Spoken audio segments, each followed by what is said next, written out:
Okay, welcome aboard the Biker Mike 52 rusty old GMC Sierra.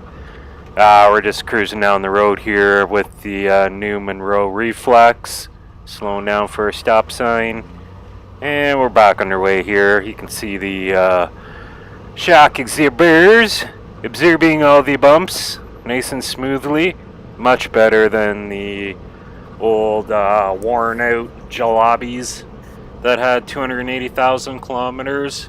Now, the thing I noticed, just going over some railroad tracks there. Oh yeah, did you got the shot? Yeah! Anyways, just had a little over 280,000 kilometers on the old shocks, and they were really due big time for new ones. So I bought these ones off eBay. Really happy with them. They ride firm like a truck shock should, but not harsh.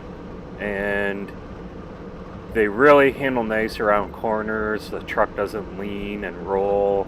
And, you know, that was really kind of tweaking on my back every time I turned a corner, and the inside of the truck would lift up. And this just eliminates that. It's almost like having sway bars on it. So yeah, the GMC Sierra with the Z71 doesn't have sway bars, so really keeps the truck planted.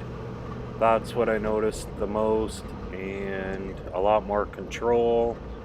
Something important to keep in mind if you're thinking of ordering the reflex shocks for your GMC Sierra or your Chevy Silverado is that there's two types of shocks for these trucks.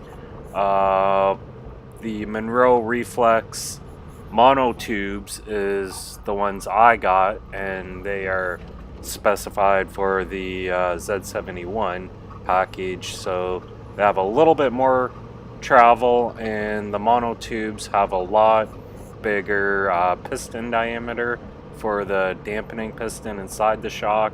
It's basically, if you haven't done any research on a monotube shock, it just means that the shock absorber is the shock body itself. There's no twin chamber, so you get maximum amount of dampening oil, and the like I said, a much bigger dampening piston. With that bigger valve piston in there, it allows for more surface area on the piston, so the manufacturer can develop like a lot better valve stock to go on there for both your compression and rebound dampening. And also there's a floating piston in there that separates the oil from the nitrogen, which is pressurized, and what that does is prevent the oil from cavitating behind the dampening piston, and that's what causes shock fade, and that'll, you know, make the ride real crappy and actually have less control of the vehicle once the shocks fade. So the more oil you have, the better. Okay, so here's a shot of the truck as I'm kind of turning left to right as I'm heading down the road at a fairly good speed, and it just kind of soaked it all up. That's one thing I really noticed out on the highway, was how well it handled at higher speeds when you need to make a lane change, or if you had to swerve a little bit quicker to avoid something. The truck just handles way better, and that's a real good safety item there to keep in mind when you're shopping around for your shocks. So there you have it. That's pretty much my video on the shock review of these reflex shocks. Overall, really happy with the purchase.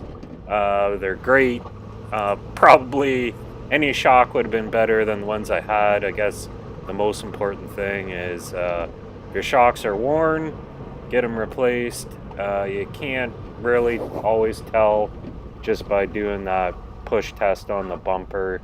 You kind of have to take them right off and you know, push them down by hand and see if there's any gas pressure left in them. Once again, thanks for watching my video. If you liked my video, subscribe to my channel if you want, and let me know what you guys think. You know, what your favorite shock is, or if you've tried the Ranchos or the Bilsteins. Leave me a comment down below on what you thought of those.